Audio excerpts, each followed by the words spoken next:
Hello, everyone. This is Independent Conservative. Thank you all for joining me once again. What I want to talk about in this video is something that I usually don't talk about, or it's been a while since I've actually talked about it, and that is in the area of sports, and specifically women's sports, women's basketball. And this is in reference to the fact that the phenomenon known as Caitlin Clark has ended her rookie year. And according to this article I'm about to read to you guys, the ratings have dropped significantly because due to her departure. So I'm going to get right into this article and read you the information. And I want to give you my view on this because, like I said, I don't talk about this often, but because for one, I don't watch women's sports. I don't hardly watch men's sports, particularly today. So I'm not going to critique anything about her gameplay or anything. I don't know nothing about it. All I know is that she's a very, very good player based on what I've been hearing, based on what I've been reading from all over. She's a great player in terms of her being a rookie.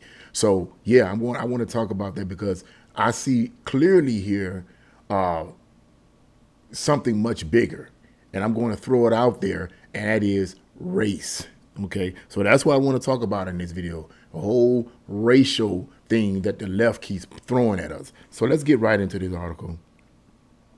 Television ratings for this season's WNBA playoffs have plummeted in the wake of Caitlin Clark and the Indiana Fever's elimination last week. Clark's rookie season came to an end when the Fever suffered a second straight defeat at the Connecticut Sun last Wednesday, a result which dumped them out of the playoffs in the very first round. A record WNBA audience of 2.54 million tuned in to watch the 22-year-old's season draw to a close in Connecticut, while a previous record of 1.84 million watched the first game of the series on September 22nd. Yet with Indiana no longer in the competition, the first weekend of WNBA playoff games without Clark failed to drum up the same interest. The first semifinal showdown between the New York Liberty and the Las Vegas Aces, two of the league's most popular and successful teams, drew an audience of just 929,000 according to ESPN via Fox News. That figure is 50% down on the Fever's game one against the Sun, which also had an NFL Sunday to compete with.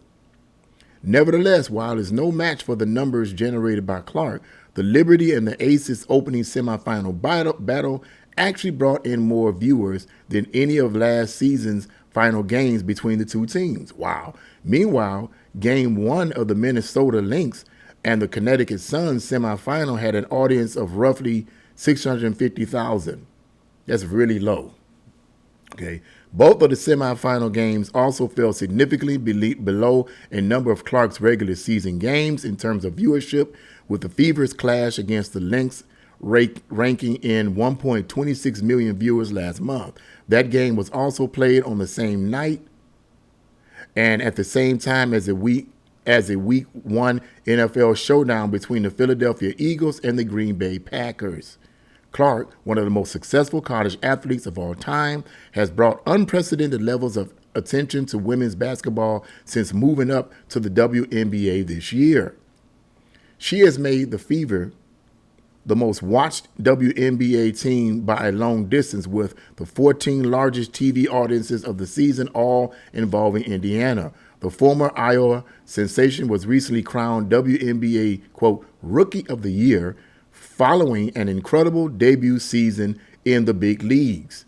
She averaged 19.2 points, 5.7 rebounds, and led the league in assists with 8.4 per game. Clark also led the Fever to their first playoff appearance since 2016. In the season-ending loss to the Sun, the Fever superstar scored 25 points, adding 9 assists and 6 rebounds. She also departed with another record after becoming the first rookie ever to have pulled off a 25-5 game in the postseason. End of article right there. Very impressive. Like I said, I don't watch women's basketball, and I hardly watch any of the men's sports. You know, very, very seldom.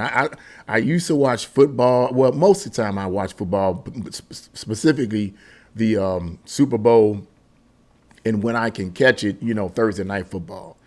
But I kind of like strayed away from it because when it became woke in 2020, I said, man, I ain't got time for this. And plus, they're getting so soft now. You can't tackle this way anymore. You can't do this. You can't do that. It's becoming so soft. I don't have no interest anymore. Plus, I'm just not a sports person. Okay, so I'm not going to even get any critique about that. Why did I read that article? Why am I mentioning Caitlin Clark? It is because clearly from the way I see it and based on tons of articles I've read on her from different sources from the left and the right, it's clearly a matter of skill.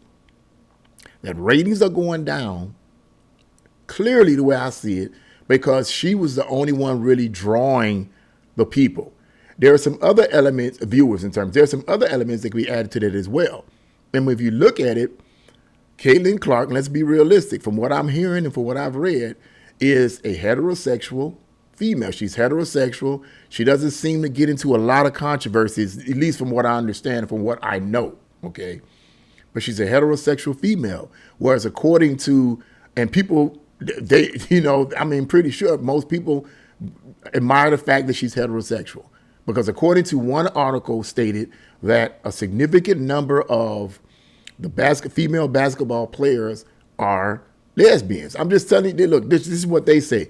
I don't know. I don't watch sports. This is what they're saying. And honestly, I don't think they're lying. Okay? So nobody wants to see that.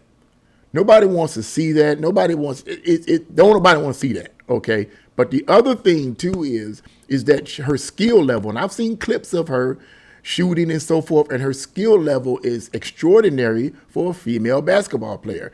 And when you play well, particularly when it comes to sports, based on what I do know, when you are good at what you do, people want to see you. It's pretty simple. Has nothing to do with the race, has nothing to do with any of that. It has to do with skill level. Skill level is what people are looking at.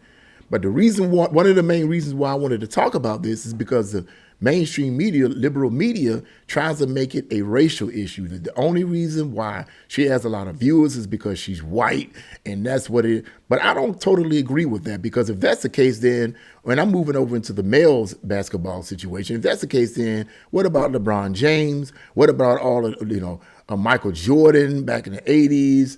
What about all of these black male basketball players? Okay, even though it's still dealing with the male part, what about all of these black male basketball players who drew in tons of viewers, tons of money?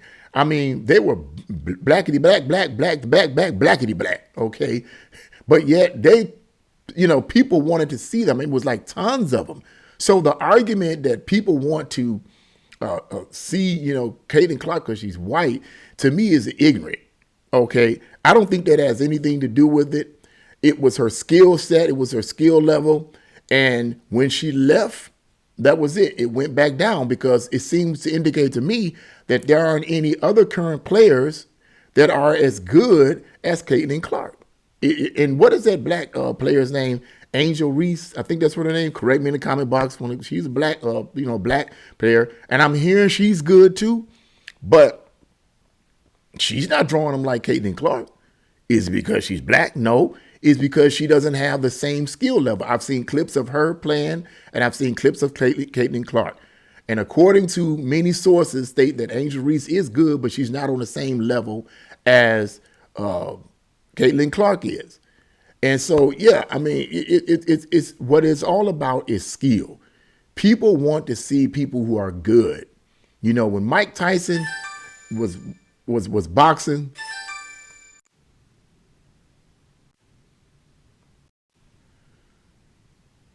my apologies for the interruption there. That was my mom calling. Okay, God bless her heart, best mom in the world. Yeah. Anyway, back to what I was saying.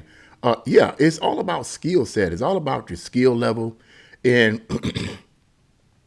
the left is trying to make this into a racial issue. And it is not about a race thing. It's about skill level.